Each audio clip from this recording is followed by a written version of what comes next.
Scott Hamilton, charitable, Predators, Olympic gold medalist, athlete, skater, humanitarian, and I'm honored to have Scott Hamilton call me a friend. Oh, thank you, my friend. Hey, thanks. Thanks for making the trip. I know it was a hazardous one. Yeah, just so we understand how important power sports is today, and the irony is not lost on me.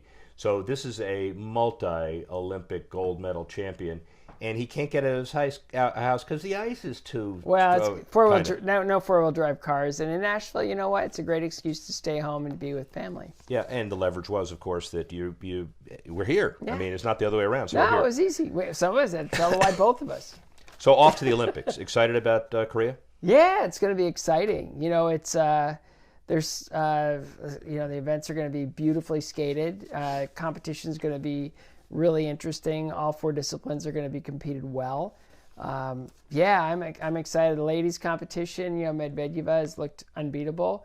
Zagitova is I think my favorite. Yeah. But she tends to make mistakes where Medvedeva doesn't. So you know, then the third place Russian girl is really super strong. Probably should medal, but weak on spins. And there's a little bit of an Achilles heel.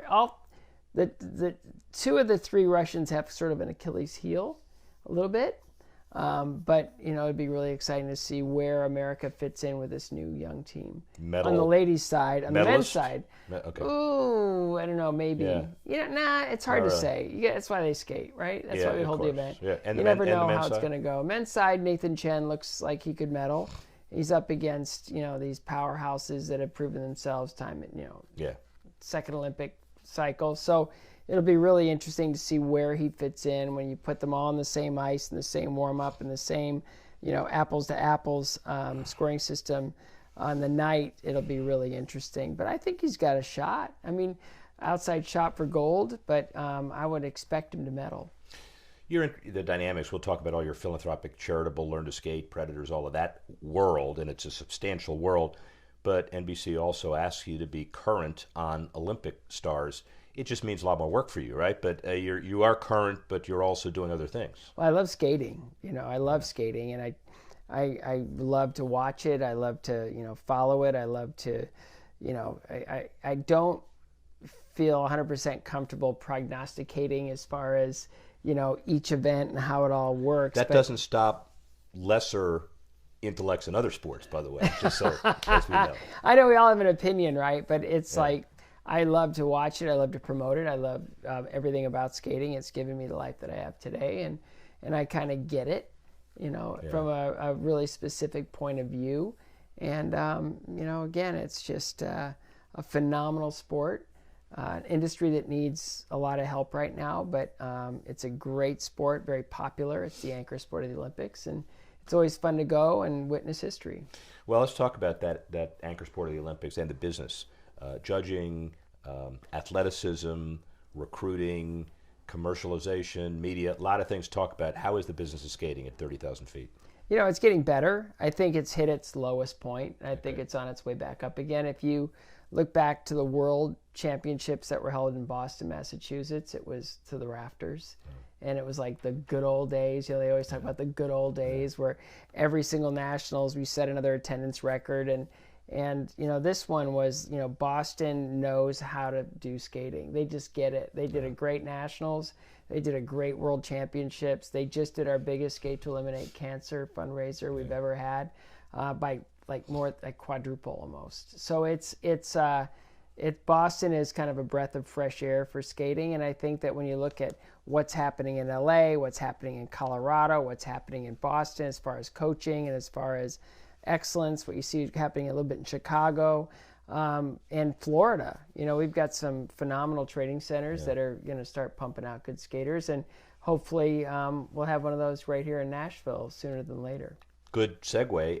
We'll talk about general philanthropy in a minute, but learn to skate, the NHL hopefully understands that there are a lot of compatibilities between hockey players and general skaters, but describe for us your philosophy around Learn to Skate.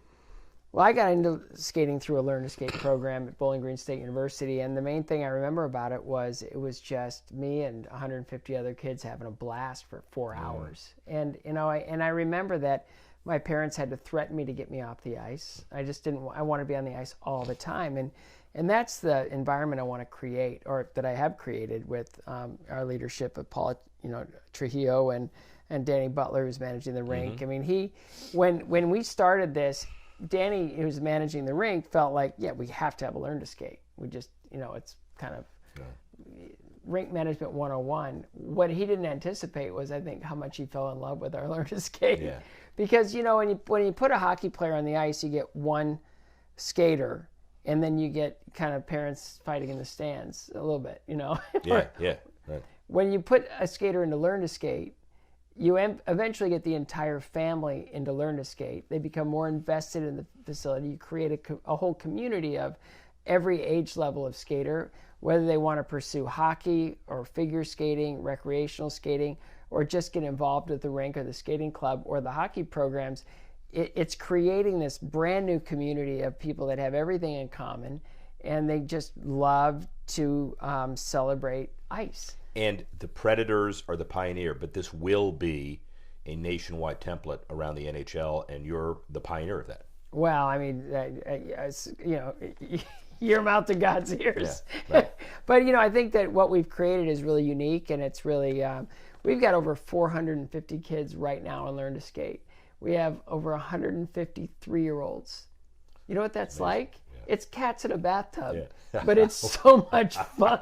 That's well put, actually. It's so much fun that, it's just everything about it. Every time I get to the rink, I'm like everybody else that walks in on Learn to Skate Day. The second I hit that front door, there's a smile on my face, and I can't wait to get started. Before we get into philanthropy, it's been over 2 years since your diagnosis for the 3rd brain tumor. How are you feeling? How are things going? Well, I've never been this old before. No, you haven't.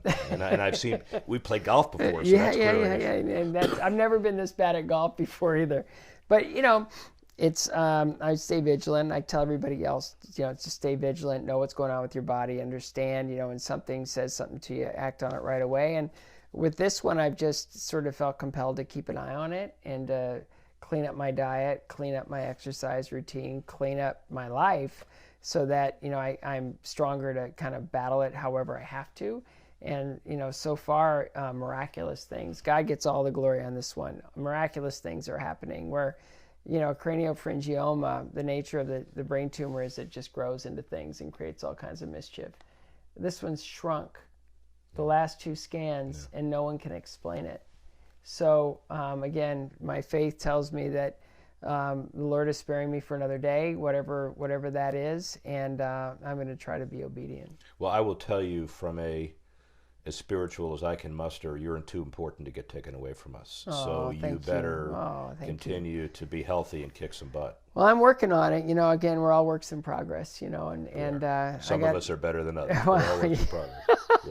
Yeah. I got a lot to make up for, but, I've got a beautiful family, 4 healthy kids, a wife that's very dynamic and involved in the world, and we're just trying to be light. Let's talk about some of the various philanthropic things that you do. The Scott Hamilton Cares Foundation, talk a bit about that, where it is, where it's going. Yeah, well, we started off, it was I survived cancer. And when I went through it, I lost my mom to cancer 40 years ago. And 20 years ago, I survived. And it was in that journey that I realized how much was missing in the cancer community, how much research needed to be done, obviously. But it was about, patient support, patient education. I went online to figure out what was going on with testicular cancer, and there were, you're a Harvard guy, right? Right. Yeah. Play one. Yeah, okay. Yeah, right. So there's 12-syllable words, sometimes 3 to a sentence. That everybody's intimidated by, right? Well, intimidated. Yeah. I thought either I'm really sick or I'm really stupid. And I know that I negotiated my high school diploma, so I chose stupid. But I realized there's a lot of people like me out there that can't read medical journal papers about their disease. So we created chemocare.com. CARE started off as a initiative at the Taussig Cancer Center at the Cleveland Clinic. And a few years ago, we decided to just start brand new, take the brand and build a dedicated foundation, thinking that we could really go broader, bigger, huger. It's hard.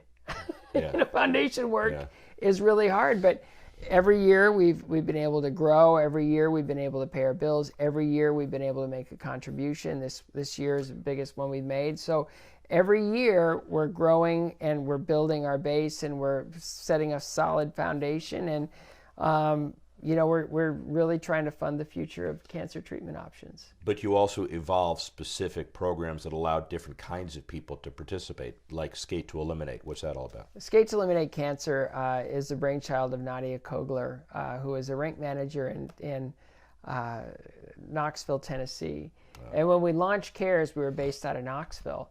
And she said, do you mind if I do this thing? And they said, sure, that sounds like fun.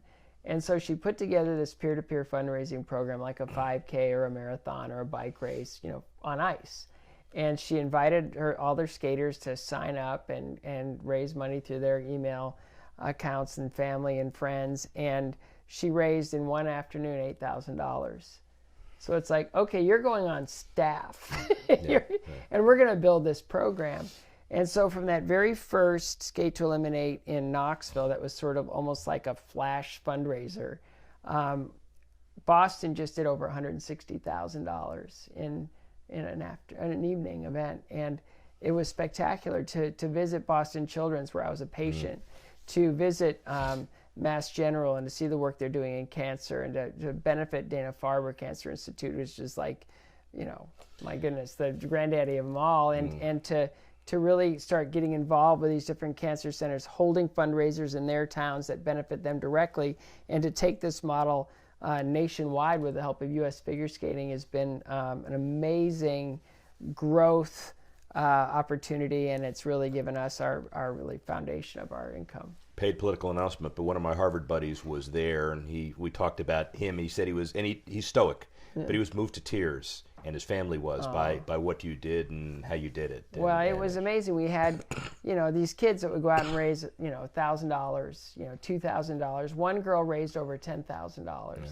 And then, Peter Lynch and the Witkowskis and their family got totally behind us, held a luncheon for us, which was its own fundraiser, and was heavily involved in, all their kids fundraised.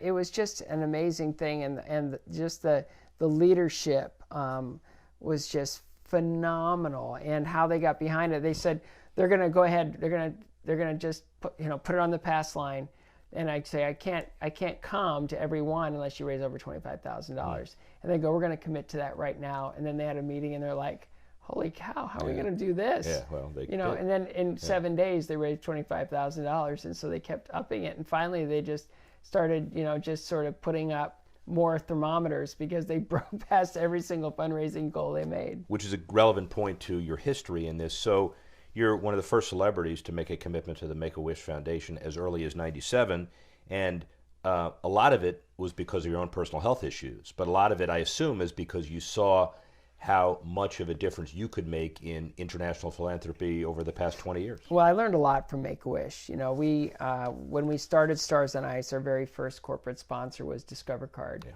They were brand new, and we were brand new, so we were kind of like trying to figure this thing out together. And I did a lot of really cool things with Discover Card. Part of it was they just decided from the get-go Make-A-Wish Foundation was going to be their charity, and so everything we did media-wise involved Make-A-Wish Kids, Make-A-Wish Foundation, and we really created a lot of awareness and really raised a lot of money in our touring years, because, we were killing it back then with, ticket sales and people getting involved. So Make-A-Wish Foundation was a great thing for us. And in any tour, if a tour doesn't have a philanthropic identity, they're more than likely going to fail, because it's not just about them. It's about how they impact the community, how they impact their fan base, and how they really touch people that really need to be touched, moved, given memories, given opportunities. And so for us with Make-A-Wish, it was an amazing relationship that lasted a very long time, and I'm grateful for that every day. But there's no textbook for that, so it's late 90s, and you've been associated generally with philanthropy, but you're basically committed to the concept of moving the Make-A-Wish Foundation and making it better, and also all of your examples have a philanthropic theme to it, like Special Olympics. Talk about that. Well, Special Olympics, it was funny. I met, Eunice Shriver very early. Just, she was everywhere. This woman there must have been 50 of her back in the day, where she was just everywhere, and anything there was sports, and she was always recruiting, and she was always getting people on board. But she knew that since I was touring 10 or 11 months a year, I probably wouldn't be a very good helper, like in a dedicated way, right? So I was sort of around and doing things, and my coach had a student, and we did this Special Olympic events at this May Day Open in Baltimore. And we built this really wonderful thing. We're bringing in Special Olympic skaters from all over the country, and it was really great. And then I decided to step away from touring skating in 2001. And even before I did my last show, I'm on the phone with Bart Connor, and I'm on the phone with Tim Shriver saying, do you want to be on the board of Special Olympics International? And I said, well, I mean, I'm not going to be that busy anymore, so I'd love to fill that time. And so I went on with the board of Special Olympics, and I was there for 16, 17 years. My goodness, what an organization that is. And I have so many friends that I've made throughout the world that just love the organization, love the identity. And now, I with my Cancer Foundation, the Skating Academy, what my wife is doing in Haiti, raising 4 kids, I realized that I couldn't serve in the capacity that I needed to serve. And so I told Tim Shriver I want to step away, and he said, you're still an ambassador. And I go, okay, but here's how I step away from Special Olympics on the board. We now have a grant from Prudential, which is going to allow us to build a special needs program where we can now build special needs skating program in our academy. It's dynamic. We've got the participation in this is going to be incredible. Unbelievable. I think it's one of the fastest growing Best Buddies communities in the country. And we've got this resource of the Predators and Roman Yossi and Kyle Turris and Annalise Barron, who built Best Buddies here. They're bringing us our skaters. And, I called Tim Shriver to let him know what I was doing, and he's going, interesting timing. And I go, okay, what am I getting into now? And he said, well, in the next World Winter Games are in Sweden, and they want to do hockey as an exhibition sport. And he goes, do you think you could field a hockey team in 3 years? There you go. And I go, well, I guess I'm going to have to. Yeah. So skater, hockey, special needs, hockey guy. I mean, whatever it is. No. All right, we're segueing because this is so. Struggles in earlier life, illnesses, setback, teach you to be stronger. One of the central messages of the book. But you tell us what the central message of the book is. This is critical. Everybody that's watching, you better get one of these. Well, Finish First came out of a lot of conversations with different people about how people just don't. They always have that desire. Like, I'd love to win something. Wouldn't it be? I'd love to get recognition. I'd love to have a victory. I'd love to have if you want to honor somebody, anywhere in Africa, just give them a certificate. They're thrilled, right? Yeah. But it's like, or anywhere actually. Yeah. But when I think about, growing up as a kid, wanting to feel special, it was always about winning something. It was always about, what can I do to make my life special and meaningful, and to really feel that glow of having really a victory in my life. And I had a lot of setbacks. I had a lot of knockdowns. I had a lot of things, and through a lot of failure, through a lot of other components that would normally defeat somebody, I found a way to get stronger. And I figured out a way to go from being the guy that came in last a lot. I won some, but I was last in the important competitions. I needed to figure out a way to win. And I needed to figure out a way to really drive myself to take advantage of opportunity in order to be successful. And so it just sort of ended up in a book, and it's called Finish First, and it's basically a call to action for anybody that wants to change their lives for the better.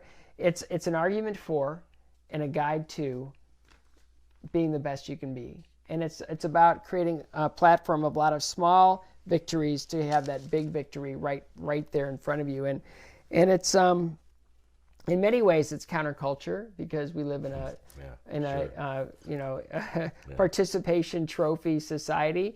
We live in an instant gratification society where if you need something, all you have to do is pick up your phone. And so it's a lot of the drive that would normally live in us to really do something special is taken away from us through, oh my goodness, through social media, through electronics, through all these other things, through the participation trophy, through recognition, through saving our children from the sting of failure.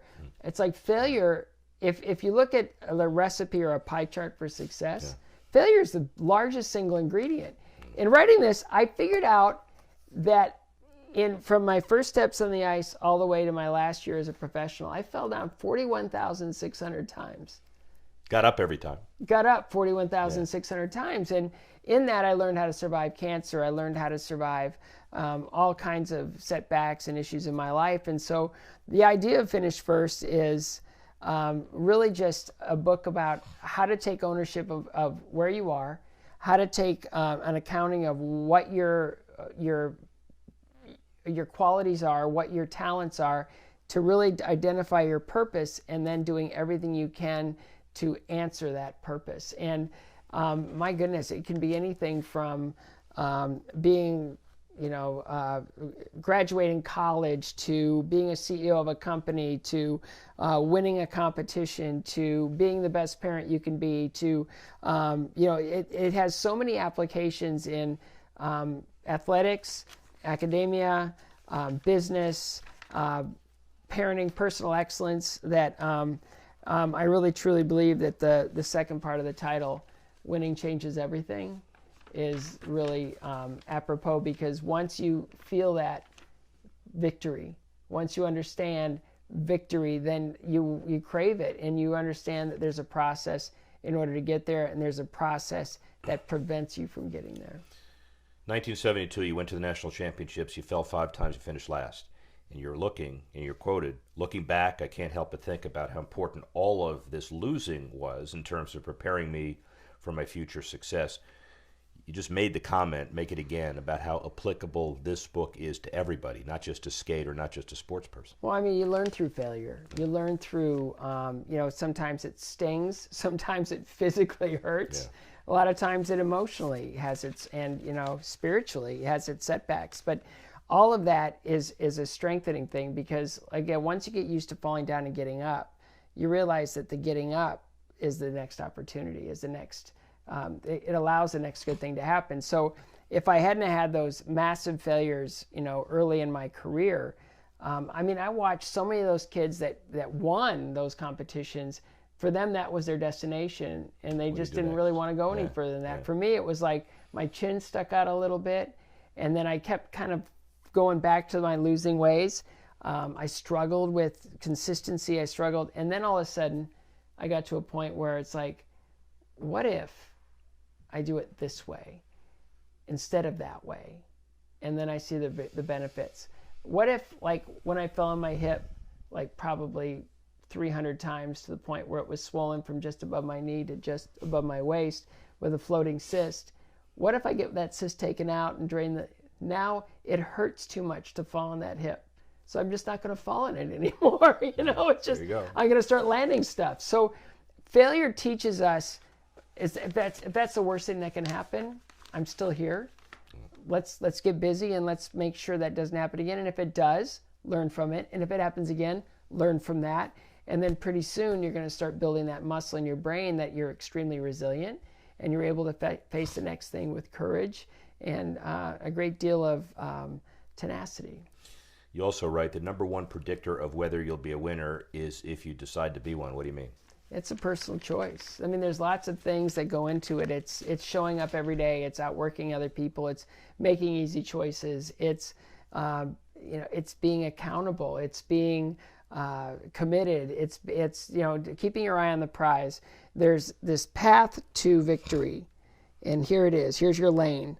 And all the stuff out here is going to try to pull you out of your lane and try to knock you off your path. But if you're able to stay in your lane and stay with the program, you're probably going to be okay. And that means, like, if I have a class or a session at 6 o'clock in the morning or 7 o'clock in the morning, And so buddies go, hey, do you want to go to the midnight movie tonight? It's going to be really fun. It's a brand new, great movie. It's not, nobody's ever seen it before. We'll be the first ones to see it. It's like, do I make that choice? Or do I say, you know what? I'm going to see it as soon as the box office starts chilling a little bit.